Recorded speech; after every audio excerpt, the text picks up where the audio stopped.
The can down the road, setting the scene for another budget showdown early next year. More on this now with investor Jim Rogers, author of Street Smarts: Adventures on the Road and in the Markets. Jim, thank you so much for joining us here today on RT to discuss this. Well, look, even if there's no deal to raise the debt ceiling in 2 days, the U.S. Treasury has got tens of billions of dollars in reserves, and some are saying that, America's economy still has time. What's your take? Well, Marina, first of all, you said they're going to kick the can down the road for a few more days. Marina, we've been kicking the can down the road for 60 years in America. How do you think we got this much debt? We're the largest debtor nation in the history of the world. We've got to do something about it. Every year that goes by, Marina, we go deeper and deeper into debt. Somebody's got to solve this problem, one way or the other. Okay, but how can it be solved? I mean, the senators are now saying that they've got a solution, temporary fix is what they say, that would last for a few months. But what happens after that? I mean, it all seems like a do now something, but think later approach. Well, that's exactly right. You used the words temporary fix. That's what it is, Marina. This has happened 18 times in the last 30 years or so. They continue to do the same thing. They say, okay, we've got a compromise, we've got a solution.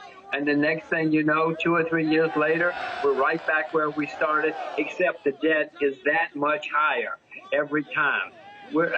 They can keep doing this, and they have been doing it for 30 years. But, Marina, eventually, the market's going to say, we don't want to play this game anymore. We're not going to lend you money at any price. And America will then go into sudden and steep decline, just as has happened in the UK, in Spain, and many other countries over the past 200 or 300 years. All right, now let's look back a few years to 2008, the global financial crisis. And some analysts were saying back then, when America sneezes, the whole world has a cold. So, I mean, is this a similar situation now? What happens to the countries who have their assets in dollars? How are they affected? Well, Marina, this is all a temporary little game that they're playing in Washington. People who've got dollars are not affected at all. I would hope they would be. I wish that somebody would, that something real would come out of this. But at the moment, if you own dollars, you should not be paying attention to this. I know, Marina, you're a journalist. You've got to have people watch your TV, and you've got to report it. But, I mean, people who are real investors are not paying too much attention to this because nothing's going to come up.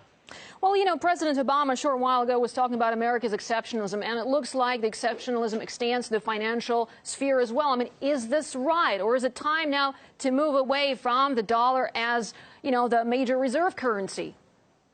Well, many people in the world were a little embarrassed when Mr. Obama said that we were an exceptional country, because historically, maybe we are this year, but over the past few thousand years, that's a little bit of an embarrassing statement, as many people in the world know. Yes, we're an exceptional country right now. We're the largest debtor nation in the history of the world, Marina.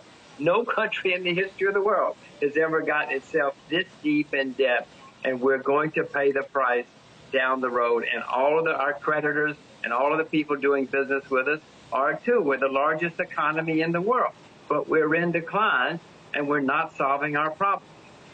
Well, but Jim, what's the way out of this? I mean, is there a light at the end of the tunnel, so to speak? I mean, the budget and debt showdowns are becoming an annual thing. Where's the end? Yes, there's a solution. Take take a chainsaw and cut spending. Are they going to do it? Absolutely not. You see what's happening in Washington right now. Same old charade. They will come out in a few days, and they will announce everything is okay now. We've solved the problem, and a year or 2 or 3 from now, the debt will be up this much higher, and we'll be back at the same place we are now, only worse, because the debt will be worse. And countries that are lending to America have really, that Russia, China, a few other countries are starting to say, we've got to do something else. We cannot keep putting money into U.S. dollars and into U.S. government bonds, because this thing is going to end badly. I'm not the only one who knows that. Many other countries are starting to say, we have to find an alternative to the U.S. dollar, because these guys are not solving their problem.